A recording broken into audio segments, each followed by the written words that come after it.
Honorable conseller, senyors, senyores, directora, membres del claustre, diputats, regidors, el director de serveis territorials, molt bona tarda. En aquest dia tan especial, ara recordava alguna de les últimes vegades que havia vingut a aquest pati, que em sembla que feia voltes amb el professor Cruanyes a la classe d'educació física. Jo voldria començar citant un altre nom il·lustre, com ho era Miquel Biada, doncs també ho era Antòsi Codina, citant una frase seva, deia: la ciència no ha estat mai un patrimoni exclusiu dels aristòcrates. Aquesta voluntat de que la ciència, de que la tecnologia, de que la formació, de que el coneixement arribi a tothom i per tant l'ajudi en el desenvolupament del seu projecte vital i que això serveixi per bastir i construir millors pobles i ciutats i millors països, ha estat sempre des de la inauguració de l'origen d'aquest centre de l'Escola d'Arts d'Origen, Arts i Oficis de la nostra ciutat a l'any 1866. Des de llavors, si recordeu, aquella Escola d'Arts i Oficis que estava a l'antiga fleca del carrer d'en Palau, al costat d'on ara està l'Ajuntament, que va passar uns quants anys allà fins que uns quants industrials liderats per l'Antoni Macià van parlar amb la ciutat de la necessitat d'oferir al conjunt de la població de la ciutat, dels mataronins i les mataronines, un centre més preparat, de major dimensió, més gran, fet que va portar a que el 1948 l'Ajuntament acceptés aquella idea.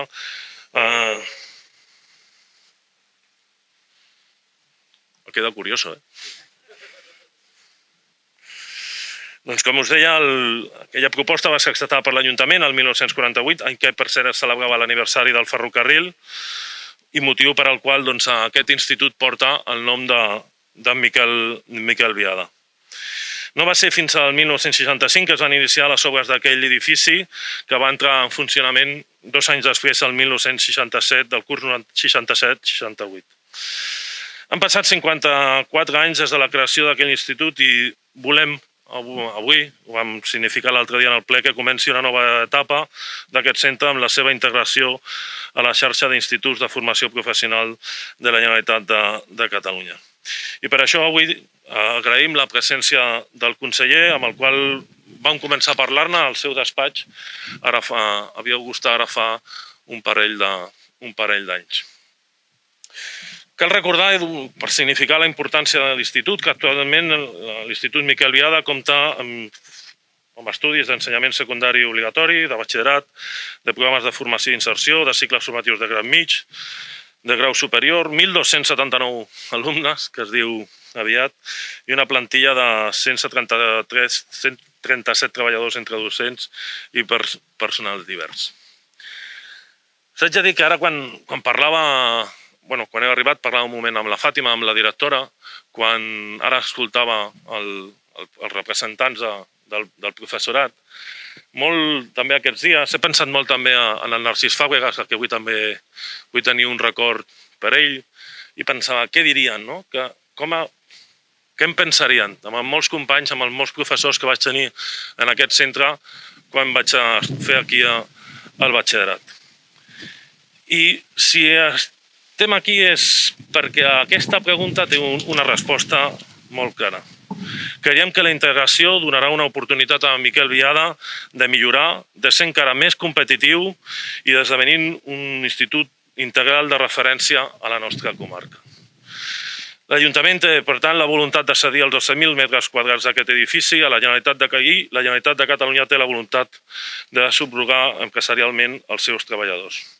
Per això hem signat un preacord que els serveis tècnics de les dues administracions treballaran minuciosament, com ens hem compromès amb els treballadors a l'entrada del centre, perquè el traspàs es desenvolupi en les millors condicions laborals i patrimonials, però sobretot per garantir la finalitat de l'operació, una educació encara de més qualitat, perquè cal destacar l'esforç que fa el conjunt del professorat en aquest institut per oferir una bona formació als nois i les noies de la nostra ciutat. I la garantia a les nostres empreses d'una preparació excel·lent dels seus futurs treballadors i treballadores. Tenim un any com a mínim per preparar aquesta integració, ja que ens hem posat l'horitzó de que la integració es pugui fer realitat al curs 22-23, així que com ens hem compromès també no cal patir per la immediatesa. Estem compromesos, serem rigorosos i responsables, com ho ha estat sempre en matèria d'educació en aquesta ciutat, en la qual l'Ajuntament sempre ha tingut un paper actiu, propositiu i constructiu. La sessió del Miquel Biada és un servei per seguir activant aquelles transformacions necessàries amb les quals volem avançar oportunitats de futur per als nostres ciutadans i ciutadanes, perquè volem enfortir Mataró com una ciutat justa, pròspera i pionera. I per tant, aquest preacord, aquesta nova etapa de l'Institut Miquel Biada forma part de l'estratègia Nous Futurs per Mataró. I voldria acabar d'una manera novament una mica personal. Estic segur que el que vaig aprendre en aquest centre em va ajudar molt després m'ha ajudat molt en la meva tasca professional i també en la meva vocació política com a alcalde d'aquesta ciutat. Espero, desitjo i estic convençut que aquest impuls que el Miquel Biada va donar a mi com a persona, doncs amb aquesta nova etapa doni també aquest impuls a molts altres joves de la nostra ciutat i de la nostra comarca perquè el seu futur sigui ple d'oportunitats, ple d'alegries, com és, per exemple, la de ser l'alcalde de la teva ciutat.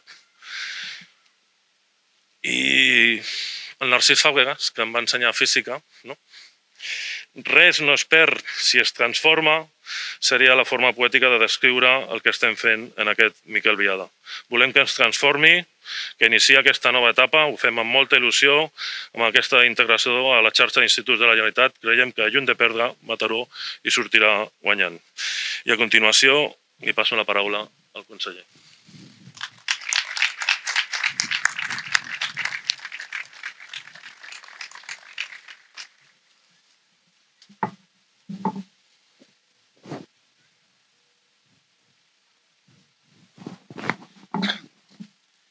Gràcies, alcalde, director de l'Institut, regidor, diputada, director dels serveis territorials.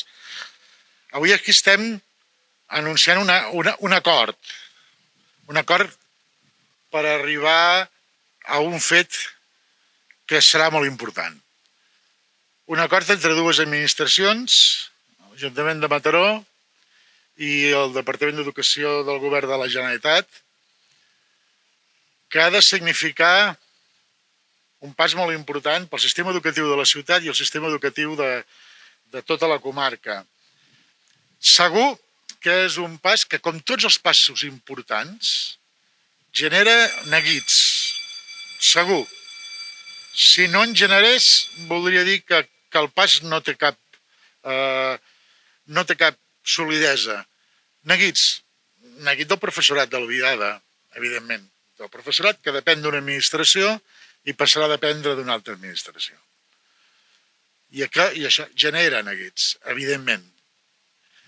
Neguits en els instituts de la ciutat que ara depenen ja del Departament d'Educació, que veuran que l'ecosistema dels centres titularitat del Departament d'Educació a Mataró canvia.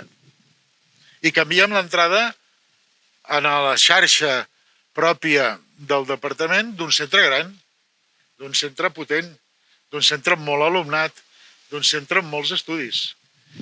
Però justament aquests neguits són l'explicació de l'oportunitat d'aquest fet.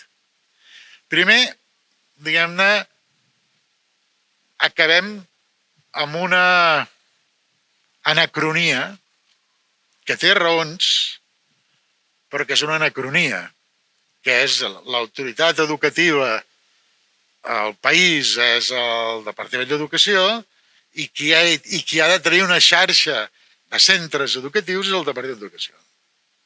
Especialment quan l'ensenyament és obligatori o és el postobligatori per a universitari o superior.